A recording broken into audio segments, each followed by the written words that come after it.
What's up? What's up? Welcome to the Teachers Lounge. Thank y'all for tuning in. We love y'all.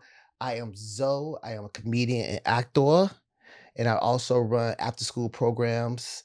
That's amazing, and we glad y'all here. Let's keep it going.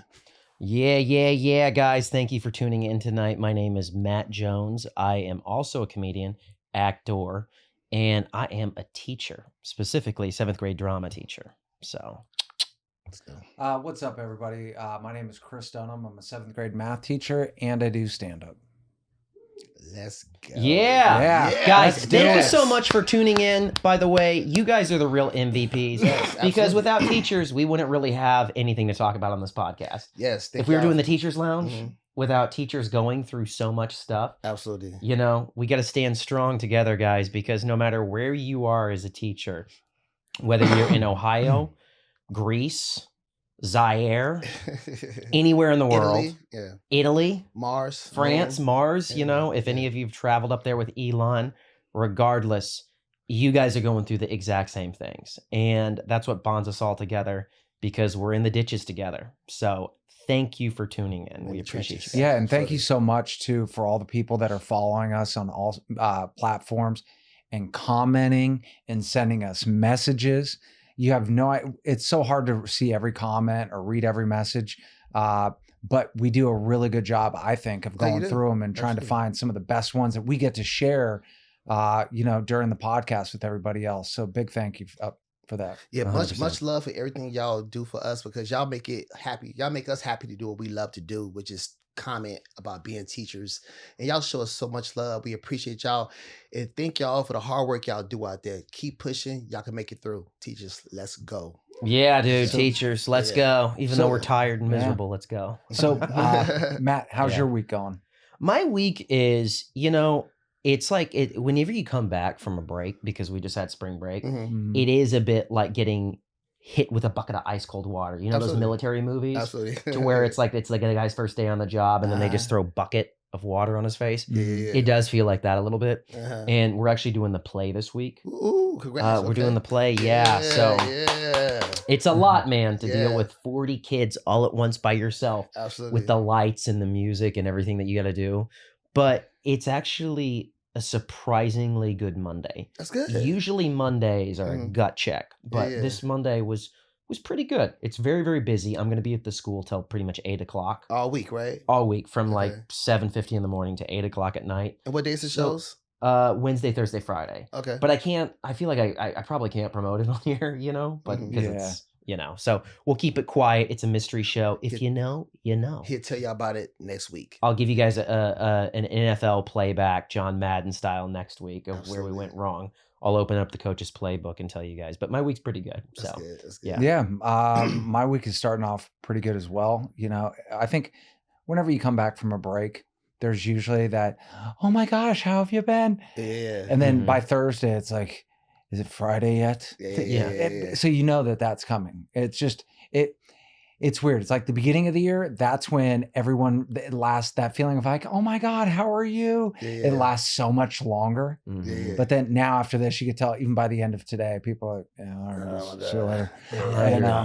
But overall, pretty good. And there's nothing,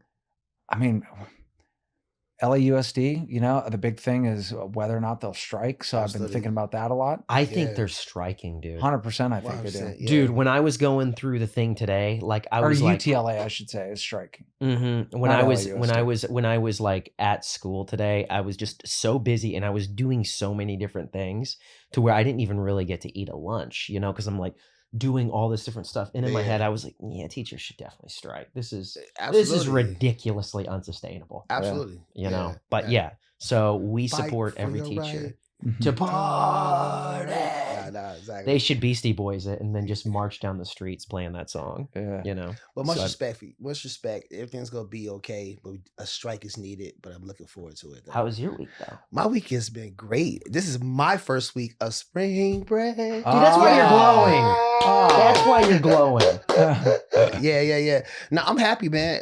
It's just Monday, but I'm happy. I get 2 weeks out. Guys, just 2 weeks. Y'all get 1 week. I get 2 weeks. That's a long spring break. How long is your Christmas break? It's shorter. It's shorter. I think y'all's is like what? Close to 4 weeks. 4 weeks. I think ours is like close. Ours might be like 3, but we also stay longer too. You know, I think how long is your summer? I'm not really sure, but we get out like the second week of June. So the most important thing is this, you ready? Uh-huh. How many school days are in your per year? A good question. I don't know. Because that's the main thing. How people allot it. So the bare minimum, if anyone doesn't know it, it's 180. Okay. Now, that's the base minimum, and it's a certain number of minutes as well. Mhm. Above that, every school district gets to determine their own. Oh, Dude, teachers don't even get competitive over like cars and girls. It's over like time off. Nah, exactly. I try to think about the days. I just go and do the work and just try to finish. Yeah. But I'm just glad, you know, I'm on spring break. You know, I could just relax, get my head together because I got a big production coming up as well. Mine is in June 6th, you know. So it's gonna be a big production. Theater, costume, makeup, all the big stuff. Everything. That's right. How many in that theater? How many 2,700 people. 2,700 people. Yes, dude. and we're doing 2 shows. One at 3 o'clock and one at 6, and they're both packed. That ain't no small time talent show where somebody's just hula hooping. That's like live at the Apollo. Nah, they get the whole thing. Lights, we get Tech Week the whole week. They get the whole shebang, like a whole theater. They're doing Broadway for these little kids. Pretty much. Have you ever seen anybody at those crowds? I would hope that nobody's that big of a monster, but just turn totally savage and be like, "Boo!" Like, and just start going nuts. Nah, they're pretty good fans. You know what I'm saying? Yeah. They go they love their kids. They bring all types of kids, the family out. They get grandmas, cousins. You know what I'm saying? It's mostly a Latino community, so you know how they roll. They bring everybody, car full of people. Everybody is coming out. You distant know cousins, distant cousins, everybody. our close family. Because that also is going to be when you get to play in a situation like that. That is your high school basketball championship type. Absolutely. Thing. You know, where the kids are going to look back and go. Wow, I can't believe I got to be a part of something like that at such a young age. Absolutely. And one good thing about that is that parents are really involved. So big shout out to the PTAs out there. Y'all are the number ones out there because y'all make things easier on us because it's parents that come out that really support the program because they know how hard it is for us. Sometimes we feel like parents don't support us. But it's people like the PTA parents that really support us because they see the struggle. But they're also the ones that's raising money for the kids like we are. They're talking for our rights. They're talking for the students' rights. They're making cakes, cupcakes, all that good stuff. So big shout out to y'all, PTA family members. We love y'all. All the mothers out there representing, we love y'all. Continue showing support because... Dude, only the moms, not the dads. Nah. What about shout out to the dads? Yeah, mothers because single mothers. Single mothers. It's mostly single moms out there representing for us. The Zoe Johnson, the single mothers only tour. Exactly. Did you remember Teddy Pendergrass, the R&B singer? He did a tour where he only allowed women to be there. There could be no boyfriends, no husbands, no anything. Yeah. So the Teachers Lounge tour, the Zoe Johnson tour, it's like the Teddy Pendergrass. You just put that shirtless flexing your muscles. I'm the lead singer. No, but big shout out to PTA people, man, because they do much stuff and they understand the struggles of teachers. So, but they really ones is really in the corner for us, especially to raise money for programs too, more than anything else. The good parents, dude. The parents who teach their kids to not shove crayons in electrical outlets. Exactly. We shout you out. We love you. And parents, they're the parents that actually listen to the teachers. They listen to the teachers, you know what I'm saying? And they are these unicorns. Exactly. Are they in Narnia? We need you everywhere. We need you. Yeah. Is this in Narnia? Exactly. But big shout out to them. You know, they support teachers and support the school districts. And so you've gotten a lot of help. Yeah, I get help. You know, they want to volunteer. You know what I'm saying? That's what you should have, parents volunteering. I don't know if y'all allow that, but parents want to volunteer for our program. Well, dude, there are some parents I wish I could shout them out directly, but they've been amazing. Good. Just I can tell there's certain parents that are running the lines with their kids. Oh, see, and you can just tell. You just get like a sense for it, and you're like, you know. And then there's the parent center at our school. Okay. Someone's actually going to be helping at the door, selling tickets, selling popcorn, and everything like that. So yeah, it definitely helps. Okay, you know, that's what's up. So Just y'all, knowing we it's out. an We see island. You y'all. also want to shout out single moms too. Single moms. I'm engaged. Yes. So you know what I mean. I'm nobody's future stepdaddy right now. You know what I mean. I'm not Stepdad. I'm not trying to be either. I support single moms because y'all are the true MVPs. Y'all work hard. You know what I'm 100%. saying? You wear Yes. so many hats. You are Absolutely. a one-person corporation. Absolutely. So yeah, single moms, shout out to you. And I don't see mean you. that in any kind of, Yeah. strange way. No, we love you. We love you. Yeah. He So said, we love you. we love you. Yes, Zoe goes, I we didn't do love that. I you. did We love this. you. You are going to go on tour. They're going to bring Teddy Pendergrass single back mom out. tour. Exactly. It's gonna just be- you yeah. shirtless with like a golden cross Yeah. thing on the front, and it's like Zoe Johnson, the single mom's tour. It's like you gotta be proof. It's like leave the kids at home. Exactly. Find a babysitter. Exactly. Find a babysitter. Nah, I support y'all. I support y'all. Single with it. moms Yeah. Single moms tour.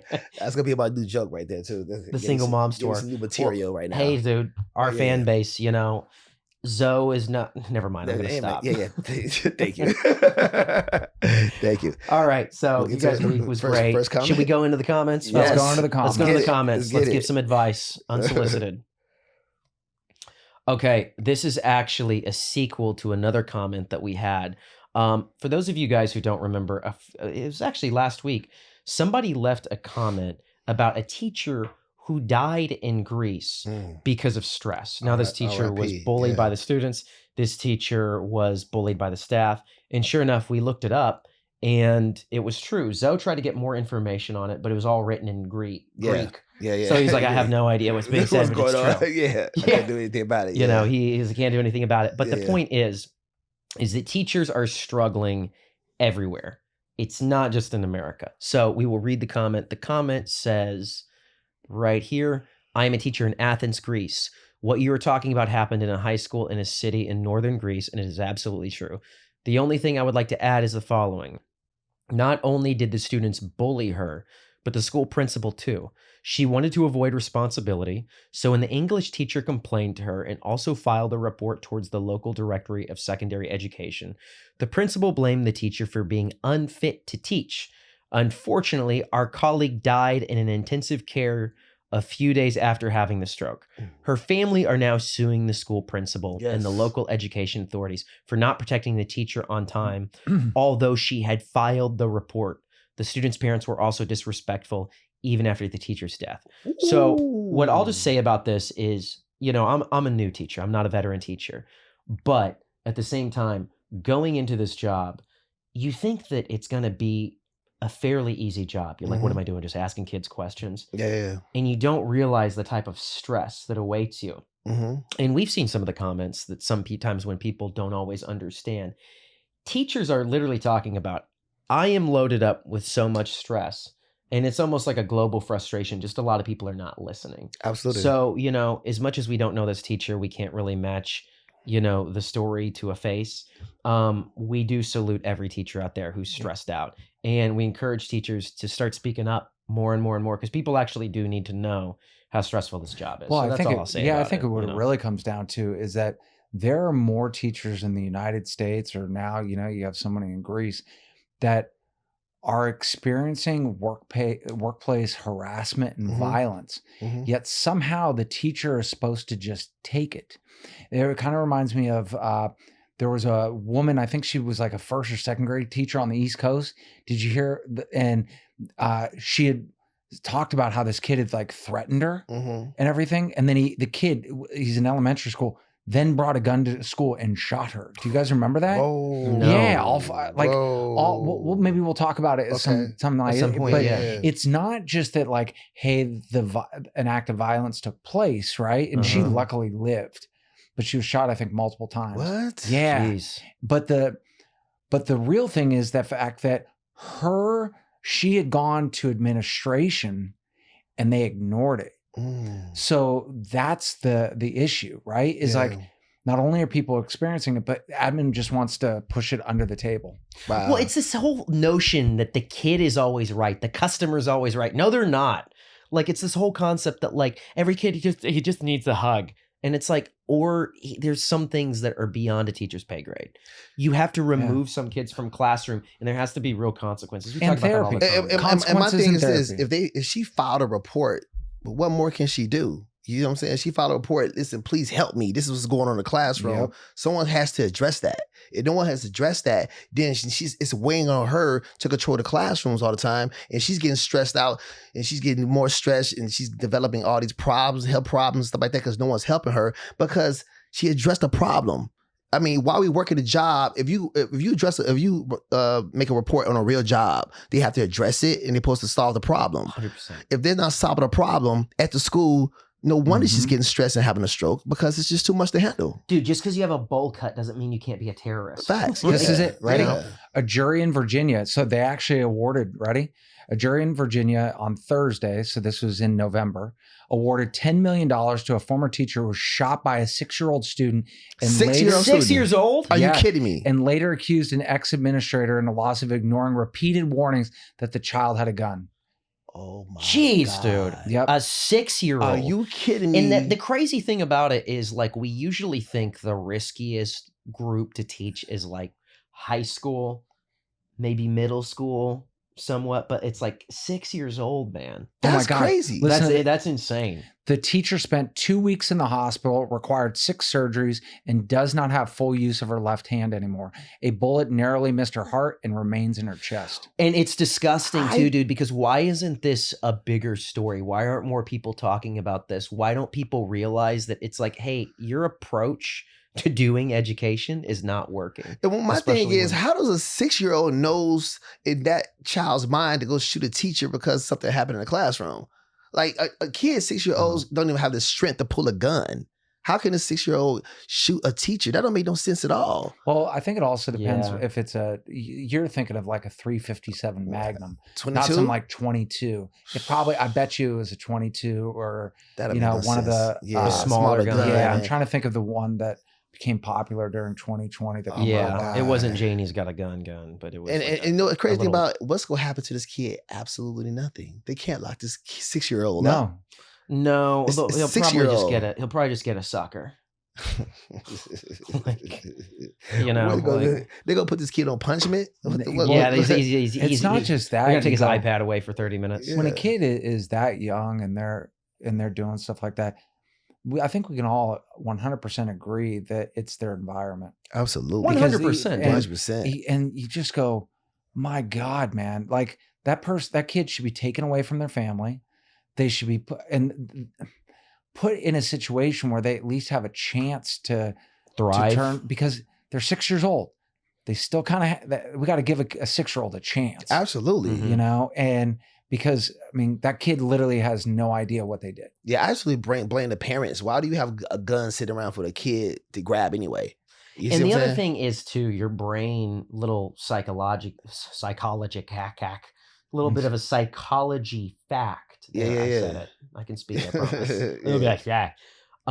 Your brain doesn't stop developing. Or I mean, your brain doesn't stop developing until 26.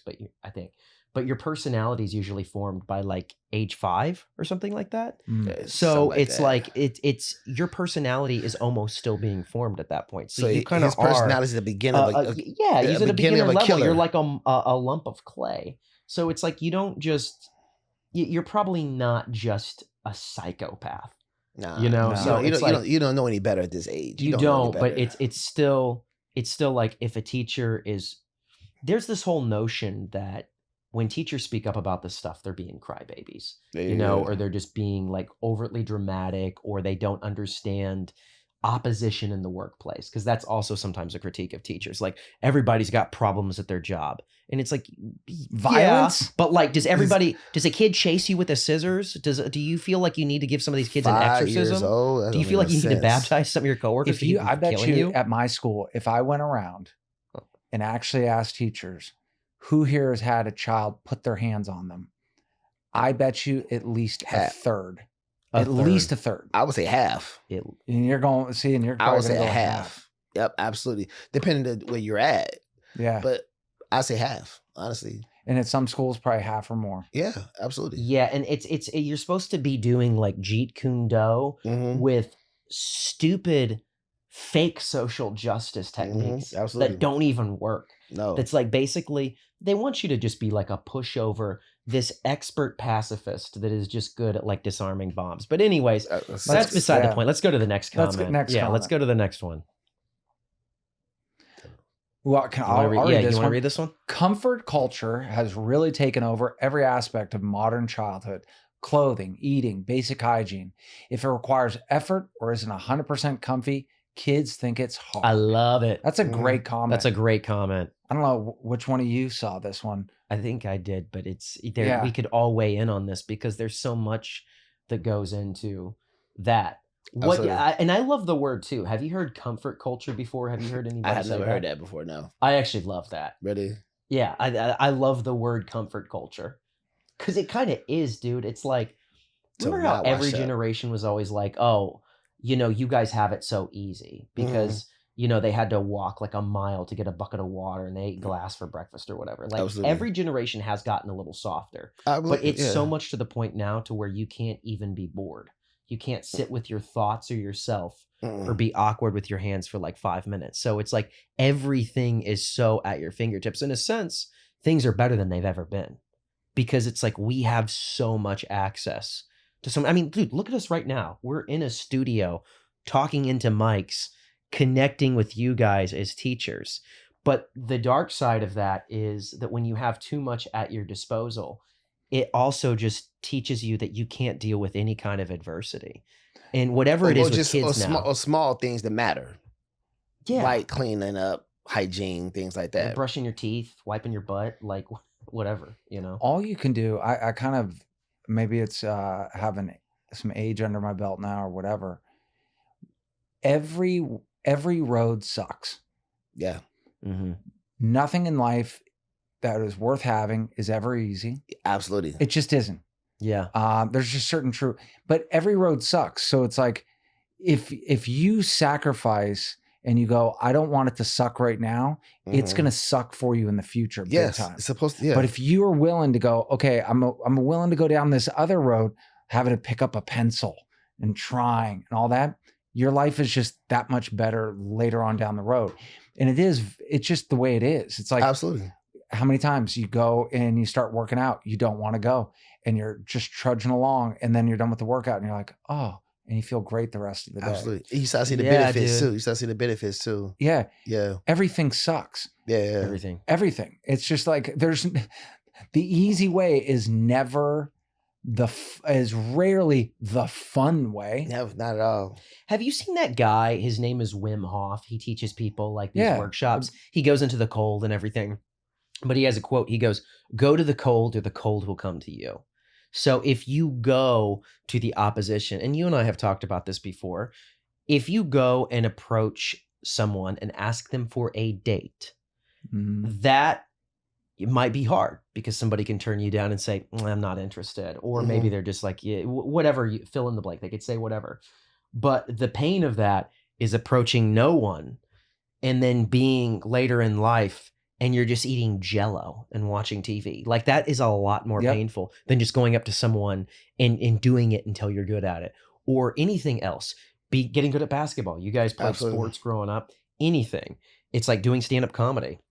You bomb in front of people in the beginning. There's no way to avoid that. But it's like anything that you want in life is going to require a humiliation ritual to get there. Yeah, I don't want anything easy. That's the thing about it. When it's hard, that's what makes it fun for me. That challenge of just trying to figure it out. Because you earn something. Absolutely. Dude, and you feel good and it reveals yourself to you. Facts. Because there's muscles that you can't develop unless you actually work them. Just like muscles atrophy when you stop working out, your brain atrophies when you stop doing things. Like you and I were talking about reading and stuff like that. Because, we talked about loving reading, but it's like when you stop for a while, your brain just gets tired and you're like, like you just ran a marathon. But that's why it's always good to put yourself around the right people, even as kids, as adults. Whoever you hang around, you become.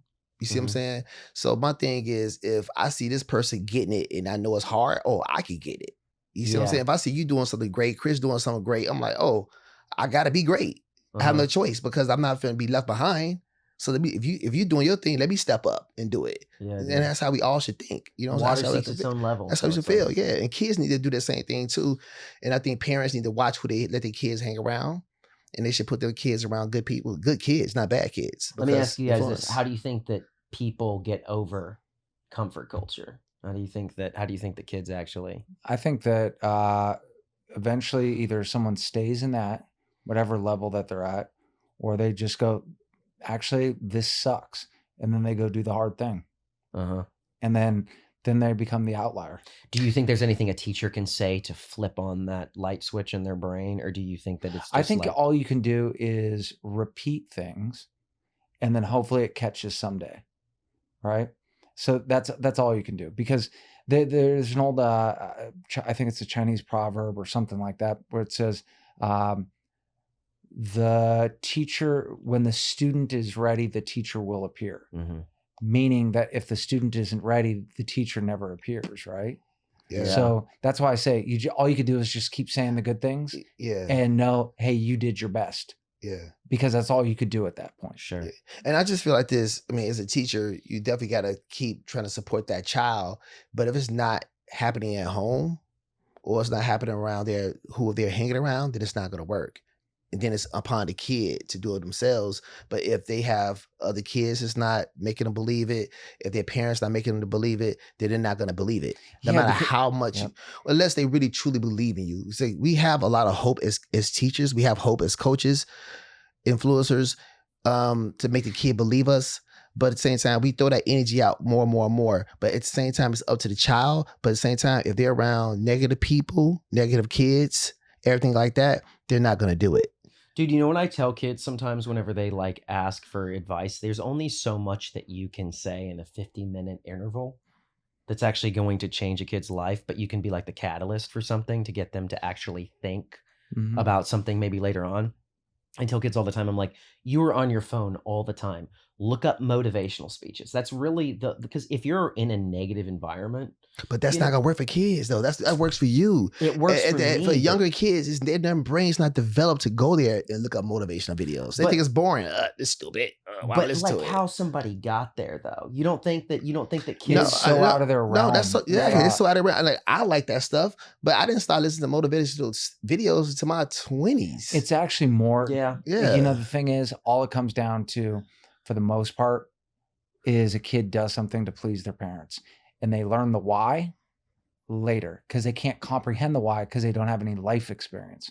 True. Right? That is true. They can't observe their thoughts and think about what they're thinking. I mean, the greatest sign of intelligence at a younger age is someone who can think abstractly. So some kid, that means the ability, right, to actually think about the future without having to experience it, right? More concrete somebody is, the lower they are developmentally. So there's going to be very few kids that can actually process all of that. You know, most kids just want to go and play. They need the adults, and they need the father and the mother or adult figures in their lives going, this is what you do, right? How many times does a parent go, you'll understand when you're older? Because the kid can't. They can't. And that's why you have to be comfortable to be a good parent being the villain, because you are going to be the villain if you're a good parent. That's why people say, like, I can be your friend or I can be your parent.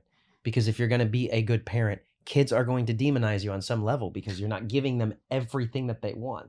It's the same reason why people hate, I don't know, fill in the blank. People hate God because it's like, I did this and then it didn't happen. You know what I mean? It's like, you have to learn some things and you have to have guidance. Absolutely. If you don't have that, it's like... Yeah. And how many times? And just to piggyback what you said, Chris, the kids try to please their parents. That's why they do it. Because it's like, all right, my parent want me to do it. Let me prove it to my parent I could do it. That's the same thing with coaches. Coaches will say, you a punk. You a crybaby. You a crybaby. Go out there and run. Run a whole bunch of laps. Make it happen. Stop being a little punk, blah, blah, blah. And the kid like, yeah, I don't want to do it. Stop being a baby. You're a baby. You're a baby. You're a punk. And then the kid would get mad because that coach is getting him pissed off. And he said, you know what? I'm not a baby. I'm not a punk. Watch me prove it to you. Now the kid is doing it, not for himself, but for the coach. I could do this. I could do this. And he see other kids doing it and not complaining. Now I'm going to do it. If Ray J could do it, Roger could do it, I could do it. Now I'm gonna do it too. Yeah. I'm gonna run these laps. I'm gonna score this touchdown. I don't care what the coach is saying to me. I'm gonna take it in for motivational. Then that's what it switches in the kid's mind. I can do what I want to. I could get pushed to do what I want to. Instead of saying, oh, I just, you're hurting my feelings. I don't want to do this. I want to cry. I want to quit, skip the teacher, skip the school, blah, blah, blah. Now you got somebody to believe in you. And now you believe in yourself, because that first time you didn't believe in yourself. Now you did it. Now you believe in yourself all the time. You got to keep getting pushed by the coach or yourself or the parents. Dude, society does this. Yeah. Yeah. With, Go go ahead. So I was going to say, man, because both of us played sports growing up, the thing, people some people in the world want to demonize sports. I go, but the one thing that I've noticed that a lot of kids that grew up playing sports, especially at a highly competitive level, right? The resilience that they have. And they know they have a better sense of how much is in their control, and they're less likely to point the fingers at other people because they just go, no, I'm going to do it. And that resilience, man, I mean, and don't it feel good, Chris, when you play basketball, when you didn't think you could do certain things, the coach pushed you and you did it? You're like, dude, yo. My coach took a bunch of kids that weren't going to play D1 basketball and got them to the state championship against Kobe Bryant. And we nearly beat them. We would go across the country and people would watch us play going, how fundamentally sound we were. All that. You know why? Because he literally, I'm not going to say that he assaulted any of us, but he came close. He choked us. He pushed people. Absolutely. Dude. In practice, he ripped kids' jerseys off. Right? He'd grab a ball. What are you doing? You're dribbling like a girl. He was the coach in Varsity Blues. Oh my God. No, he was. Now, part of it was his downfall, but he was kind of like a step below, like a Bobby Knight. But the thing is, that meant he took every ounce of our ability and brought it to here. All of those guys, none of them, there was only one kid that ever complained. And I wouldn't be surprised if he's a loser today. Absolutely. And you know what? It's like you need a coach in life. So I didn't, I played sports in middle school, didn't in high school. But by high school, I had discovered stand-up and I had discovered acting. And I was like pursuing both of those things. And so I had like an acting coach and all that. Regardless of what you're getting coached in, you have to have somebody that takes you out of your feelings. Absolutely. Because like what I was going to say to you guys is like the pendulum goes like this. So the old way of doing things is like, oh, I'm a man, right? I'm just going to stuff my feelings down and get heart disease when I'm 60. So people are like, well, that's not healthy. We need to feel our feelings. But then it swings to the opposite pendulum to where your feelings mean everything. And it's like, well, what are you feeling? What are you feeling? To where now I feel like we're in a place in society to where people are listening to their feelings way too much that it's literally crippling and paralyzing them.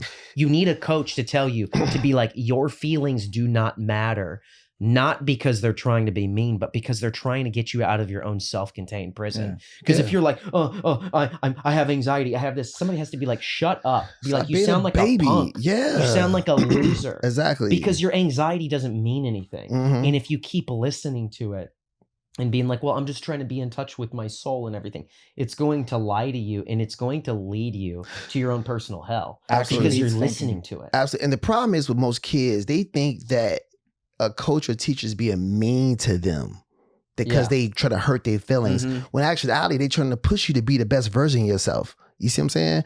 And then kids don't get it because they get butthurt so fast. In actuality, they think about it, it's done out of love, but they don't see that.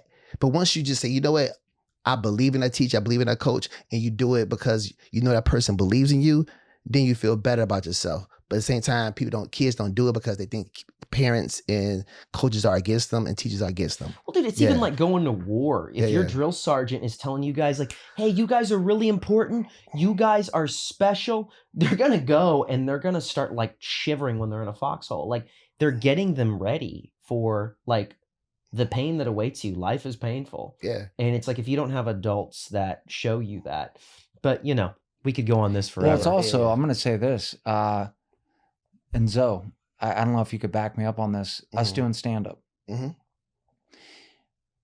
my experience, the people that blame the audience the most are the ones you talk to them, they never played sports. Absolutely. I agree.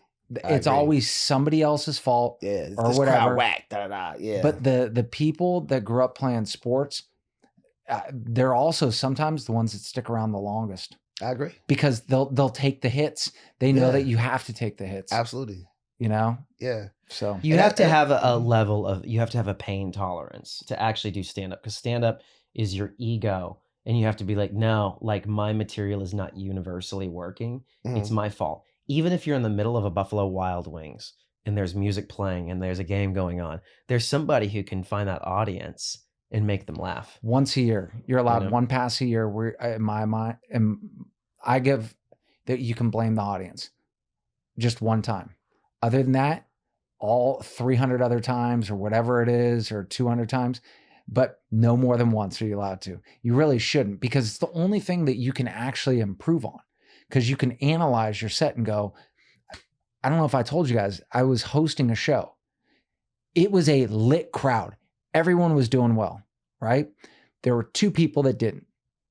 And they blamed the audience. No. One said, oh, and blamed this woke crowd or something like that. Another one came up to me and goes, he's like, Dunham, he's like, dude, tell me, what did I do wrong? And I go, cool, let's break it down. And we went through it, and he goes, thank you. Next show, that guy crushed. The other guy will still continue to go and blame people. And I go, it was you. That was an easy crowd. Everyone was pressing play on their jokes practically. Absolutely. Yeah. You just had to go up and connect with them just for a second. 100%. Yeah. But you still blame them. And the thing about it is like stand-up is, I forget what comic said this, but stand-up is the ego's last stand.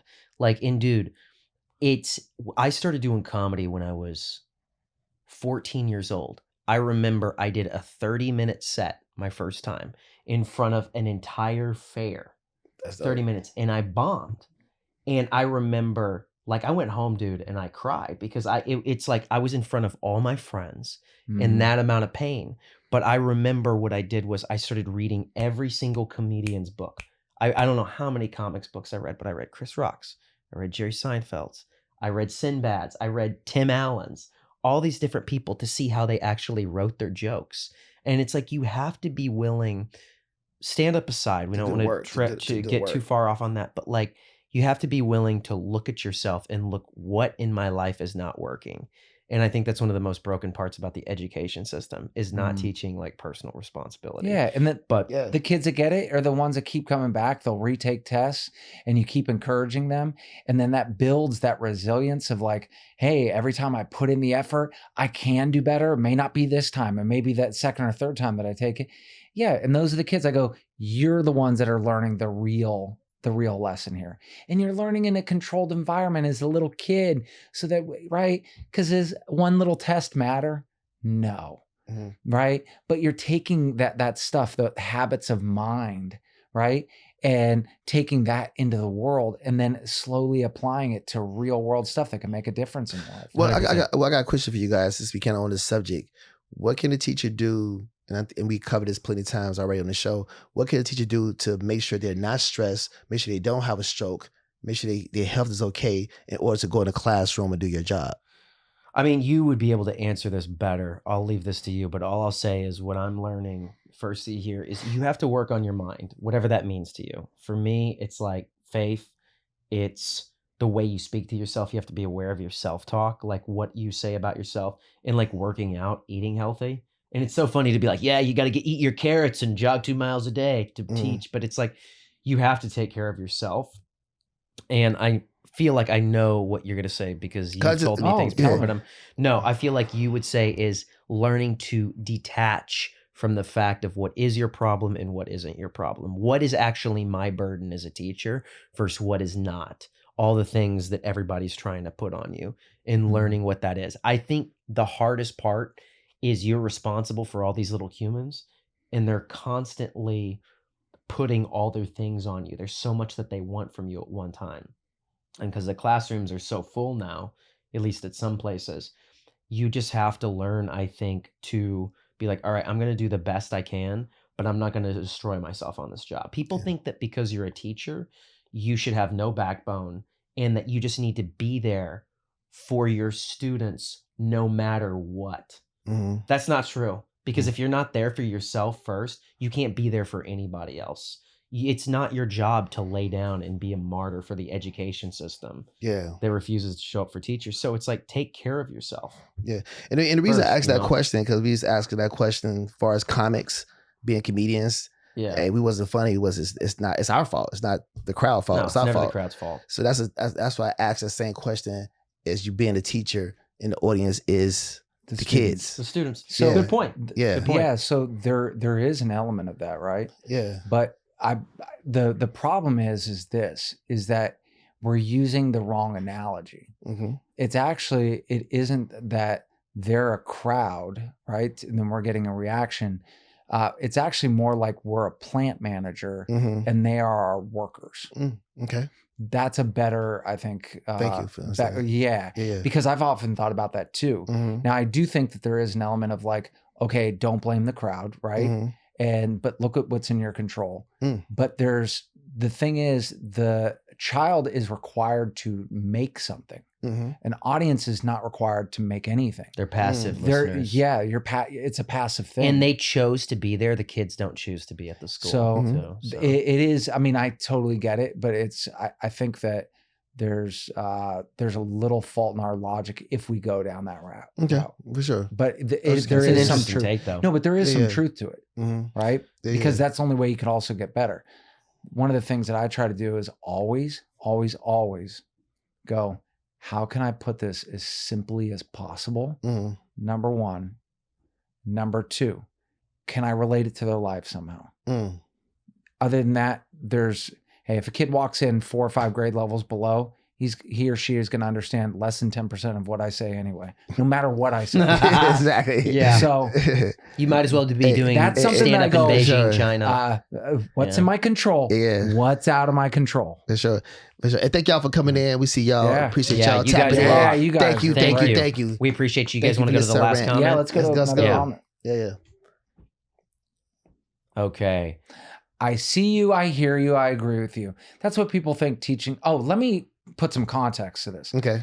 I did I love doing these almost like reaction review movies and so I did Project Hail Mary. Yeah. And so with this one, if we can get it back up, they commented, because I said the most unrealistic part of that movie wasn't that they sent a middle school teacher into space to save the planet.